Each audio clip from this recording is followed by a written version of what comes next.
अब हम 2C का क्वेश्चन नंबर 2 समझेंगे। बच्चों यहाँ पर देखिए 27,225 का वर्गमूल निकालना है भाग विधि से। तो इसको निकालने के लिए आप सीधे हाथ से जोड़े बनाएंगे और जैसे हमने इसका फर्स्ट पार्ट करा है बिल्कुल सेम मेथड यहाँ पर अप्लाई करते जाएंगे और इसका वर्गमूल निकल जाएगा। सेम ऐसे ही इसका वर्गमूल भी आप करेंगे।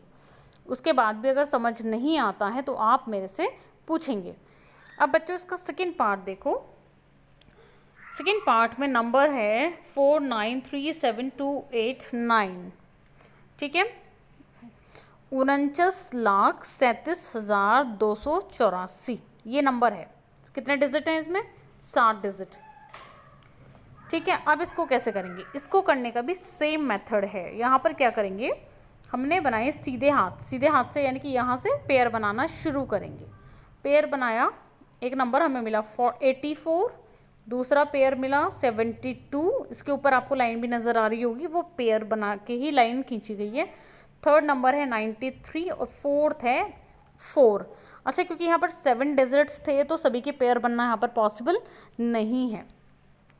तो यहाँ पर हमें स्टार्टिंग में एक नंबर मिला है 4, उसके अलावा सारे जो नंबर हैं वो पेयर्स में हैं। अब जो 4 है उसका देखेंगे कि ऐसा टेबल पढ़ा जाए कि या तो 4 आए या उससे कुछ कम। तो जब हमने 1 का पहाड़ा पढ़ा, और पहाड़े वैसे ही पढ़ने जैसे हमने आपको अभी बताए थे, तो 1 मिला। फिर हमने 2 का पहाड़ा पढ़ा तो 2 दूनी कितना होता है? 4 मिला। और हमें कितना चाहिए? हमें 4 ही चाहिए। तो 4 2 दूनी तो 2 यहाँ भी आएगा, 2 यहाँ भी आएगा और 2 यहाँ भी आएगा। ध्यान रहेगी ये बात, क्योंकि हमने 2 का टेबल 2 बार पढ़ा है तो 2 2 जा 4। ठीक है, तो 4 अंदर, बाकी 2 2 एंड 2 ये तीनों इस ब्रैकेट कह सकते हैं, या फिर ये जो इस तरीके से लाइंस ड्रॉ की हुई हैं इनके एक नंबर ऊपर और एक नंबर 2 नंबर लेफ्ट साइड में।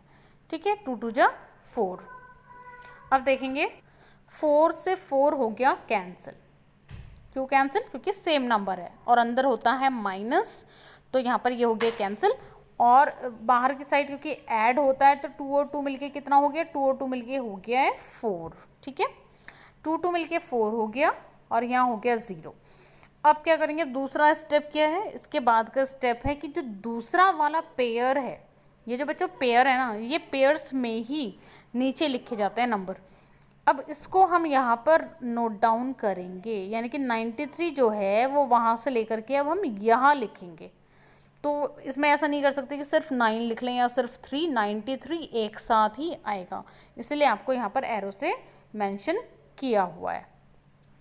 अब हमने यहाँ पर लिखा 93 और बाहर की तरफ क्योंकि एडिशन चल रहा है तो 2 और 2 मिलके कितना हो गया? 4। अब बात आती है कि 4 के पास में ऐसा क्या लिखा जाए कि या तो 93 आए या 93 से कुछ कम आए। तो हमने 4 के पास में 1 लिख के देखा, तो जब हमने 1 लिखा तो 41 आया। ठीक है, फिर हमने 4 के पास में, जबकि हमारे पास है 93, हमें 93 या उससे कम चाहिए, 41 तो बहुत कम है, तो हमने फिर 4 के पास में क्या लिखा? 2 लिख के देखा। तो जब हमने 4 के पास 2 लिखा तो 2 दूनी 4 और 2 चौक 8, हमें मिला 84, जबकि हमें चाहिए 93। अगर हम 4 के पास 3 लिखते हैं तो वो बहुत ही ज़्यादा आएगा। देखो रफ कार्य हमने यहाँ पर करके दिखाया हुआ है, तो आप भी जब भी कोई क्वेश्चन करेंगे तो उसके राइट में रफ वर्क करते चलेंगे। तो बच्चों यहाँ पर हमें मिला 84। अब क्योंकि ब्रैकेट के अंदर यानी कि लाइंस के अंदर की तरफ क्या होता है? माइनस होता है ना, हमने ऊपर भी माइनस करता, हर एक क्वेश्चन में ऐसे होगा, लाइंस के अंदर माइनस, लाइंस के बाहर प्लस, और बाहर चलता है प्लस। अच्छा, 2 दूनी 4, क्योंकि 2 लिखा था तो 2 यहाँ भी आएगा, यहाँ भी आएगा और कहाँ आएगा? और यहाँ पर भी आएगा। ठीक है, तीनों जगह ध्यान रहेगी बात की, तीनों जगहों पर वो नंबर हमें लिखना होता है। अब इन्हें ऐड करेंगे तो 2 और 2 मिलके कितना हो गया? 4, और एक 4 ये वाला है, और यहाँ माइनस चल रहा है तो माइनस करा तो आया 9। अब हमारे पास ब्रैकेट के बाहर है 44 और अंदर बचा हुआ है 9।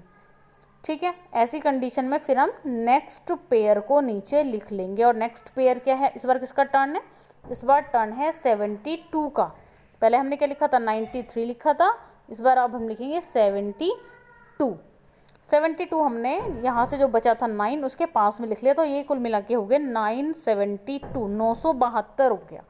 और बाहर क्योंकि एडिशन चल रहा है तो बाहर क्या हो गया 44। ठीक है, अब बात आती है कि 44 के पास में क्या लिखा जाए कि 972 या फिर उससे कुछ कम आए। तो हमने इसके पास पहले 1 लिखा तो 441 आएगा 1 लिखकर, जो कि बहुत ही कम है। हमें चाहिए 972 या उससे कम। तो हमने 44 के पास में 2 लिख के देखा, तो जब 2 लिखा इसके साथ मल्टीप्लाई करी तो 2 दूनी 4, 2 चौक 8, 2 चौक 8, 884। तो हमने यहाँ पर भी 2 लिखा, यहाँ पर भी 2 लिखा, और कहाँ पर लिखेंगे 2, यहाँ पर भी 2 लिखा। ध्यान रहेगी ना, हर बार उस नंबर को तीनों जगहों पर लिखा जाएगा। और अंदर की तरफ होगा सब्ट्रैक्शन यानी माइनस, और बाहर होगा प्लस। तो यहाँ हम माइनस करेंगे, यहाँ हम करेंगे प्लस। अब हमने क्या करा, 2 and 2 4, और ये वाला 4, ये वाला 4 एज इट इज़ लिख दिया, और अंदर करा माइनस। तो अंदर जब हमने माइनस करा यहाँ पर, तो 12 में से 4 माइनस हुआ 8, और 6 में 16 हो गया, कैरी लेंगे तो 16 में से 8 गया 8, तो कैरी लेना मतलब माइनस करना आप सभी को आता है, तो उसमें कोई दिक्कत नहीं है। 88, और अब 88 के साथ में हमने लिख लिया एक नेक्स्ट पेयर जो बचा हुआ था 84। अब हमारे पास क्वेश्चन बना, बाहर है 444 444, और ब्रैकेट मतलब लाइंस के अंदर, इसे ब्रैकेट नहीं बोलेंगे लाइंस बोलेंगे, लाइंस के अंदर हमारे पास है 8884।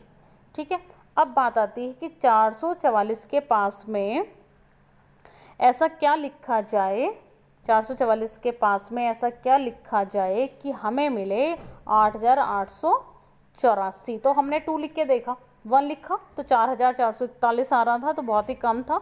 2 लिख के देखा तो 2 दूनी 4, 2 चौक 8, 2 चौक 8, 2 चौक 8, 8884 हमें यहाँ पर मिला। अब जब 8884 मिला तो यहाँ क्या आ गया 0, और 0 आते ही सवाल हो गया है कंप्लीट। तो आंसर आया 2222। तो इस नंबर का वर्गमूल हुआ 2222। मतलब इसी क्वेश्चन को यदि आप गुणनखंड विधि से करते तो बहुत लेंदी हो जाता, ठीक है, 2-3 पेज भर जाते उसमें इसकी कैलकुलेशन करने में, फैक्टर करते करते। लेकिन इस मेथड से जब आपको ये क्वेश्चन समझ में आ जाएगा तो इस मेथड से आपको ज़्यादा टाइम नहीं लगेगा, और बस प्रैक्टिस करनी है सिर्फ आपको, तो ये आपको बढ़िया तरीके से समझ में आ जाएंगे।